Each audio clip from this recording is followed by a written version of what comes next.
What's up, y'all? It's Timmy. And this morning, we're going to go from Moab, Utah to Mancos, Colorado, and we're going to go check out the Alpacka Raft factory where it all started. So let's get to it. Welcome to Truckhouse Life, baby.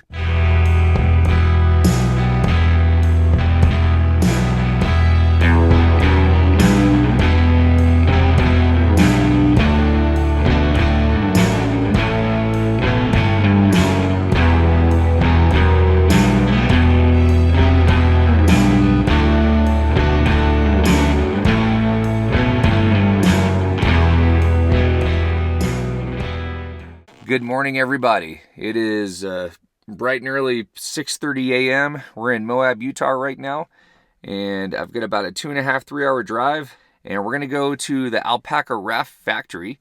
Alpacka Raft, hands down, makes the best pack rafts made.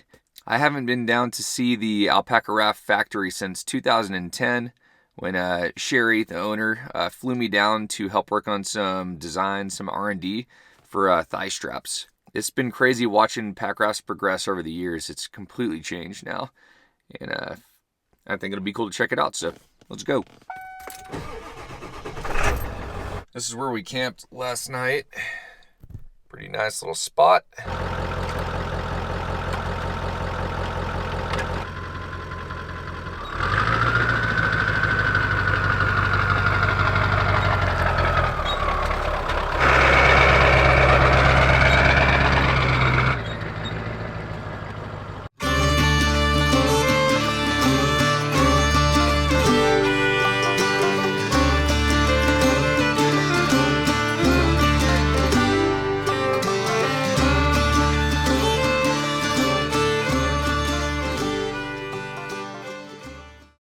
So it looks like we have about 130-mile drive until we get to Mancos, Colorado. So it's not too bad. Be a pretty chill morning. Got my morning cup of coffee at the Moab Coffee Roasters.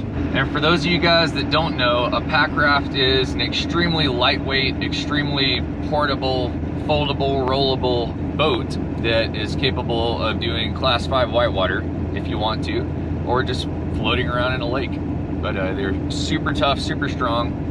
I've been paddling them since about 2008.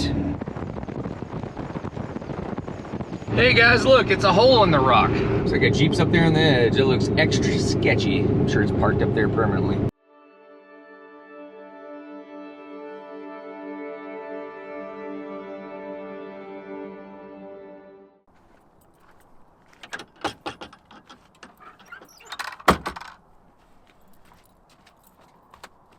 I'm going to share a little story with you guys, just moving in a little closer. All right, everybody. I figured I would stop on the side of the road really quick. Really beautiful place right here.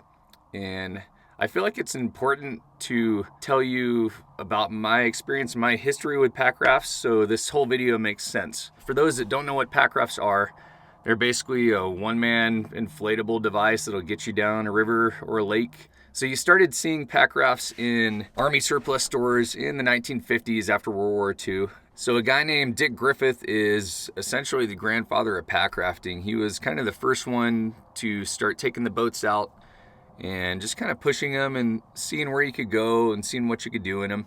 And he started doing that in the 50s. And about 30 years later, there's this race in Alaska called the Wilderness Classic Race. And the Wilderness Classic Race is this big, long race through the backcountry. You only have a few days to go like 100-odd miles, no trails. You just got to blaze your way through the mountains. And Dick Griffith was the first one to bring one of these pack rafts to this race. And I'm pretty sure he won the race. And other people saw like, oh, this is actually a valuable tool to have, this pack raft.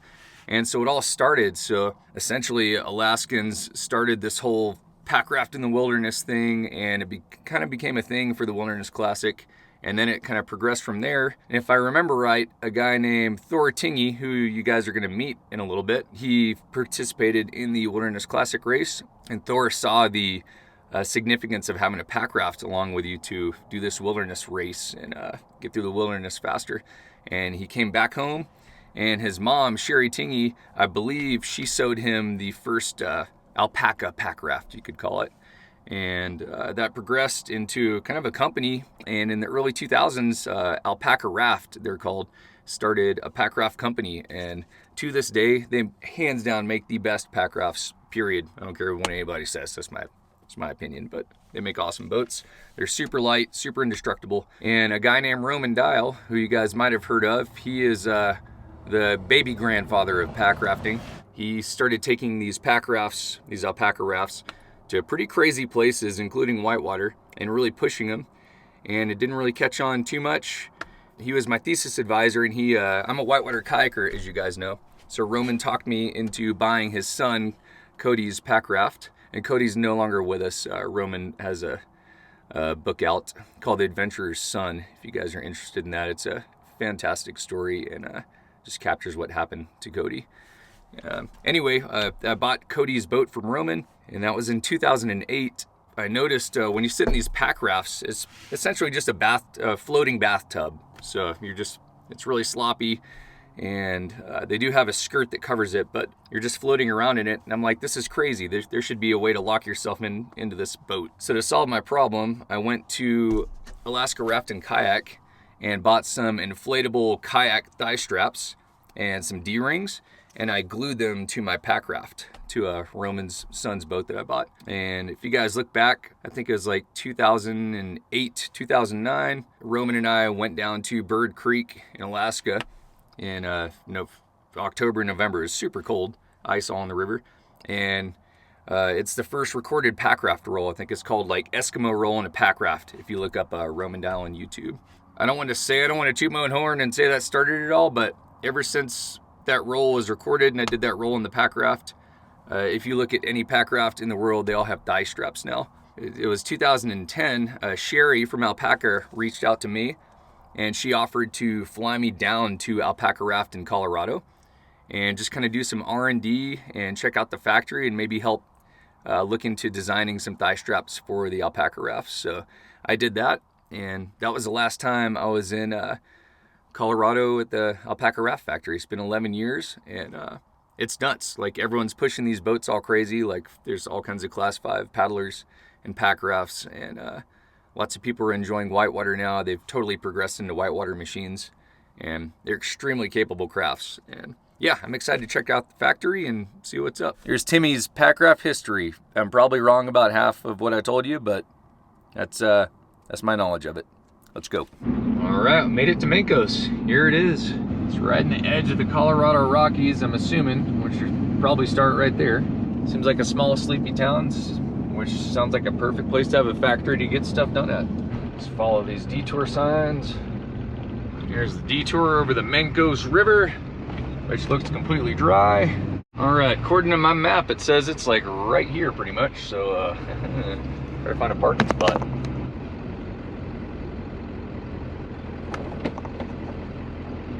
We're here. This is the factory right there, and I guess Thor's in the office over here. Let's go check it out.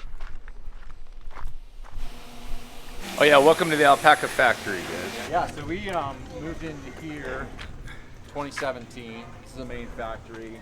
This was an old hardware store. This thing was? Or the whole thing. This whole thing? The whole thing was a hardware store, and this was a lumber yard. You guys are really like blown up over the years. Just growing steady. Yeah. Everything's built to order now. So you guys don't just stock them in the back, just nope, they're too all busy. Every single one of these is a customer boat that's being cut out. Nice. We used to hand cut everything. Yeah, I remember. Now we've got this guy. That's awesome.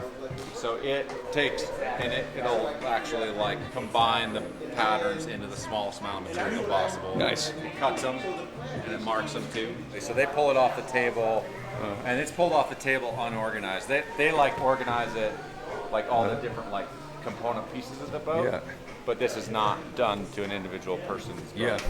And then start a lot of our small parts stuff here. We punch out grab loops, punch out strap plates, all that kind of stuff. There's your thigh strap table over there too. Everything like that. Nice. These machines, which are RF welders. It's for your D-rings or your put seams. everything, all the welded parts go on with these. Ooh.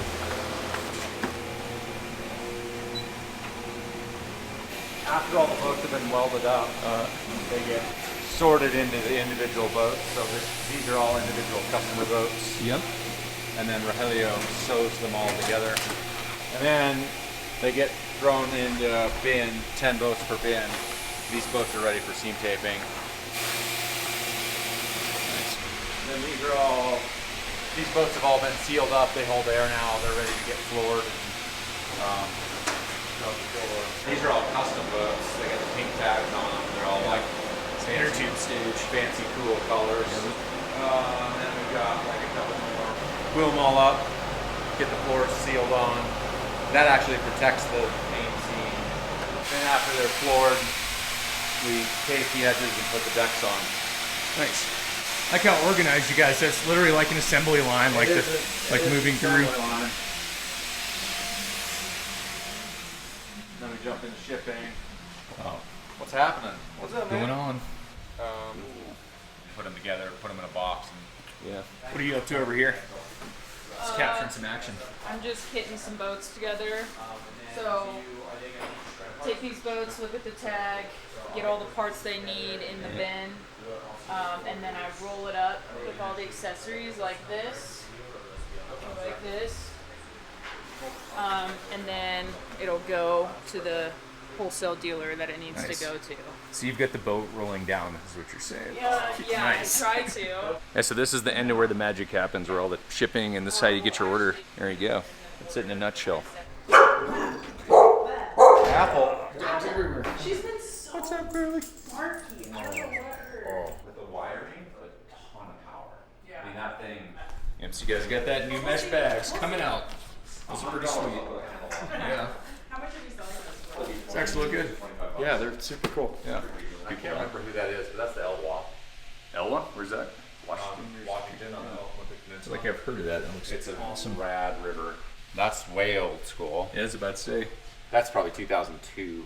There's Nora Tobin. Looks like a little. Oh, Tobin's in there. Oh yeah, Nora on the left is, over there. yeah. Yep. Sherry. Nice. I took a picture. It's fun to capture along here. You know, people realize how much effort goes in. Actual people are making that. Yeah, exactly. A year and a half ago, this spot came up for lease, and we didn't even think we needed it. Now we're like jammed full. What's happening? This is where we saw all the decks and stuff like that. Yeah. We're gonna film you. Hello. That's it. Oh yeah, that's me. That's his. Yeah. Yeah, you know, I saw yeah. it getting on. You like that? Yeah. Oh, it's beautiful. Wow. Oh, thank you. It's a fun project. And a co-worker came and took pictures and all that. And Yep. Did you build that? Oh yeah, totally. Oh, wow. Yeah, it's like the same thing you're doing now, just with wood. You know. Yeah. Right. Hey, So we got 3 more seam taping machines over here. man. More other crazy machines. Yeah. You guys, you think these boats are expensive? This is why. And then this is where we sort everything out. Get it all set up. Cannot believe how much you guys have blown up. This is just like last time I was down here was like 11 years ago. So Yeah, no, it's been. a complete change. We bought all of these machines in the last year, though. All these yeah. other machines, all. Yeah, it's like you have to now. Yeah. You capture your cylinder for 2 seconds. Oh my goodness. No pressure. What's happening, guys? Yeah, well, thanks for the tour, man. That was pretty legit. It's cool to see what you guys actually put into all this. So. This is why these are the best packrafts made, guys, by the way. There's a reason. All right, y'all, that's a wrap. That's the Alpacka factory. Pretty cool, huh? If you want a pack raft, make sure to check out Alpacka Rafts. I'm not sponsored by these guys, but they are seriously the best pack rafts in the world. And really fun boats. Really easy to paddle, even if you've never paddled a boat before. They're super stable, super forgiving, and it can get you into some really fun stuff really quick. So there you go. I do hope you enjoyed this video. Make sure to check out Alpacka Rafts if you're interested in a boat. They're just awesome. That's all I gotta say about it. And if you did enjoy this video, make sure to smash that like button down there and subscribe to the channel, and I'll have another one for you really soon. And we'll see you next time. Peace, y'all.